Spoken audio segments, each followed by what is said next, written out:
I'm really pleased to announce our next speaker who's joining us from the United States. Lord knows what time it is wherever you are right now, but a big thank you to Zainab Chowdhury, who's joining us from the Maryland Council for American Islamic Relations. And Zainab is going to be speaking for about 10 minutes. So a big welcome to Zainab, and you should be unmuted very soon. Can you hear me now? Okay, I think I'm unmuted. Yeah, we can hear you. Great, fantastic. Thank you all so much for organizing this convening and including CAIR to be part of this conversation. My name is Zainab Chowdhury. I'm the director of CAIR's office in Maryland. CAIR is the Council on American Islamic Relations. We are the nation's largest Muslim civil rights and advocacy organization. And it's really been an honor and a privilege to be able to serve in this capacity in terms of protecting civil liberties for American Muslim communities, especially now in these times when we know that anti-Muslim bigotry and Islamophobia have become so prevalent across our country. It's no secret that the Trump administration has perpetuated so many policies that have unfortunately not only normalized, but also encouraged anti-Muslim bigotry and so many other forms of xenophobia and phobias right across the board, across the country. And so the work that we do collectively, not only here in the United States, but also globally, because the impact and the ramifications of this movement has impacts all around the world, is so critical. And so I think one of the points that really truly excites me about this conversation is that this is a dialogue happening cross-culturally, but also interconnected globally as well, with so many different perspectives around the world. I had prepared a presentation that I wanted to share with all of you, just because CAIR has published numerous reports and briefs on the topic of Islamophobia. And we have certain charts that I think would be helpful for us to be able to share, just for you to be able to visualize, kind of what the reality is for Muslims in the ground here in the United States. So what I'm going to do is, in the interest of time, because I know that we have limited time and many other speakers who are also going to be coming, I'm going to flip through several of these slides and really only kind of highlight the key pieces that I think are relevant to this particular conversation.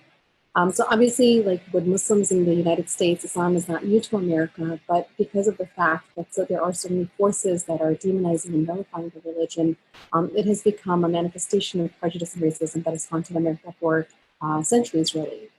There were thousands of Muslims who were brought over during the transatlantic slave trade to the United States, to our shores against their will, who found a way to practice their faith under the most oppressive of circumstances. And truly, when I talk to young people, especially in this political climate, I give them the example of those pioneers who found ways to practice their faith under the most oppressive of circumstances as truly an example for us to understand and learn how we can cope with the bigotry that we are experiencing today. So CAIR is dedicated to countering all forms of prejudice and bigotry, because we know that it's not just one community that's impacted by it. It affects all communities in different ways, and oftentimes, the target of that hate might change, but the reality is that there are many other communities who are also impacted by it. So some of the challenges that Muslims face in America include hate crimes and vice incidents, and this perception that Islam is new to America. Of course, a lot of misconceptions and stereotypes, as I mentioned before, conspiracy theories about specifically issues like Sharia and jihad, and unfortunately are often taken out of context and twisted and distorted to suit personal motives and agendas and political agendas. Of course, reporting by the media has been a key issue that our communities have unfortunately encountered here in the United States. The way that incidents are reported, for example, acts of terrorism, or the way they are perpetuated by someone who identifies as Muslim versus somebody who is not identified as Muslim, are clearly reported differently. There's a double standard in the media in terms of how these incidents are handled. Of course, we have politicians who peddle hate. Everybody knows, the phenomenon that Trump has emboldened across the world, really, the far right that has been emboldened to continue to perpetuate their agenda, has emboldened other groups like the Proud Boys and other white supremacist organizations who have capitalized on this administration's agenda to further demonize and vilify Muslims. And then, of course, the portrayal in Hollywood and pop culture of our communities. So in 2019, CAIR published a report called Hijacked by Hate, which really kind of unpacks the Islamophobia network. I've included a link, a bit.ly link, so that if anybody wants to view the report, you're welcome to save that link. That really kind of, paints a very more specific snapshot of the impact that the Islamophobia network has had within our society. And I'm going to skim through a lot of this content, but the key kind of point takeaway here is that there have been billions, millions, if not billions of dollars that have been funneled into different think tanks and organizations and groups, and even religious kind of groups who have helped to perpetuate the idea that Islam is extremist, that Muslims are not part of our society, should not be part of our society, and to provide a better understanding of how the network operates. Our organization's experts have developed charts, a flow chart that really kind of outlines and delineates how that money is peddled into perpetuating Islamophobia. One of the key interesting kind of aspects of this report specifically is that researchers found over 1,000 organizations that were responsible for funding 39 groups in this network between 2014 and 2016 had a total revenue of at least $1.5 billion. And what this delineates to us is that this network is very well funded. This has, it's not just your average run-of-the-mill kind of network. And the fact that, how many of us wake up every day doing our jobs, there are people who wake up every day and they get paid to spread misinformation and to incite fear and bigotry against Muslims. And I'm sure other organizations and other faith communities as well. And so this is just a snapshot. I'm actually going to quickly skim through some of these slides because I want to be able to try to get to as much of this information as possible in a limited time. Last fall, my organization also published the Bias Brief, which specifically analyzed and assessed the impact of the Trump administration's impact on anti-Muslim bias. And so this specifically analyzed incidents that occurred between January 2014 and June 2019. And this specifically outlines frequent types of bias incidents, outlines the discriminatory and unconstitutional nature of the government's terror watch list. And I've included the bit.ly link for that as well, so feel free to note that down and review that if that's helpful as well. So my organization recorded over 10,000 incidents that occurred in that time frame. And there was after the Trump administration, Donald Trump announced his decision or his candidacy for president in 2015, we observed a significant spike in the number of bias incidents and hate crimes that occurred in the United States. And unfortunately, we know obviously that, this is a president who ran a campaign throwing Muslims under the bus, right? He pledged to call for a complete and total shutdown of Muslims entering the country. He cracked down on immigrants and refugee communities as well, predominantly of whom Muslim communities were impacted.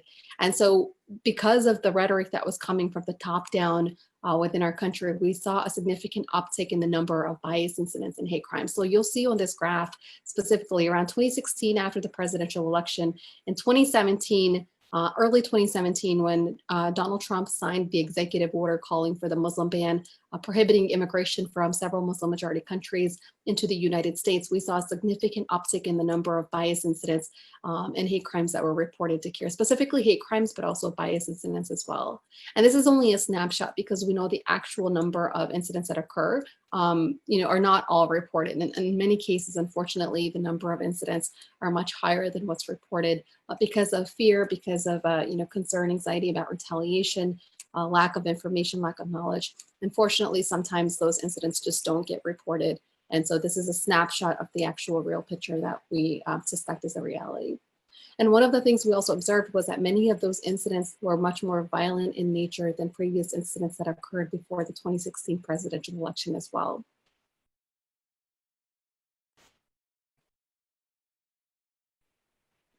So this is just a breakdown of what part of the country we saw most of the incidents that occurred. And the key highlights, as I mentioned, was the fact that we saw a significant uptick in 2017 in the number of incidents that were reported directly correlated with the Muslim ban. And I think one of the kind of key kind of points to tie into the Muslim ban specifically is that even though we saw a significant uptick in the number of hate crimes and bias incidents following that executive order, we also saw an unprecedented show of support for the Muslim community in our country. And I know this got global attention, media attention, because we received feedback from partners and allies all across the world. But there were community members who, who were not Muslim, who did not identify as Muslims, but who went to the airports, who shut down the airports, who basically said, we will not stand silent while this is happening on our watch. No Muslim bans, Muslims are welcome here. And they basically staged protests all around the country, shutting down many of the major airports to resist against and protest against the discriminatory rhetoric coming from the Trump administration. And even though we knew that this was expected, we knew that Trump was going to follow through. Am I running short on time? Yeah, if you could sum up for us, please, Zainab. Sorry. So I'm actually going to skip forward to the part where I want to talk a little bit about what the specific, ways that we can combat and challenge Islamophobia is. I think that's kind of like the meat of my specific presentation that I want to focus on. So obviously we know that Islamophobia is rising all across the world. One of the previous presenters mentioned that in different parts of the world, Muslim communities are under attack. So how do we address it? We can't educate our communities until we have the tools and the resources to do the research and get a better assessment of what the issue is, what the scope of the problem is. So research, then educating our communities and our allies and other community stakeholders who are interested in wanting to push back against Islamophobia and bigotry. And then also accountability, demanding accountability from not only elected leaders, but also law enforcement agencies, right? Who have a responsibility to uphold public safety for all of their constituents, not only a subset of their population. A key kind of response that we've seen is very effective is public actions, organizing rallies and protests and vigils, right? We've seen a lot of individuals who are not Muslim, right? And organizations who are not Muslim, organizations who have been organizing these actions that have been very effective in kind of getting the key message across that this is, this is not something, this kind of hatred is not something we can be silent on. Collaborative approach, building coalitions with like-minded organizations and individuals is also very key because there's strength in numbers and the people united will never be defeated, right? The fact that there are so many organizations and individuals and communities who want to work together to push back against hatred is something truly that we can work to, kind of eradicate and push back against Islamophobia. Leveraging media as well as is a very powerful tool, advocacy, legislation, and civic and political participation, right? I think the speaker from East London Mosque mentioned getting more involved in crafting legislation, key bills that can help promote religious pluralism and equity and justice for all communities is also a key kind of focus for my organization and our community partners as well. And one of the things that— I'm really sorry to have to cut you off. And so that's kind of pretty much what I wanted to highlight for the presentation. So thank you all so much for listening and for inviting me to be part of this conversation. And we're looking forward to working together with all of you to push back against Islamophobia.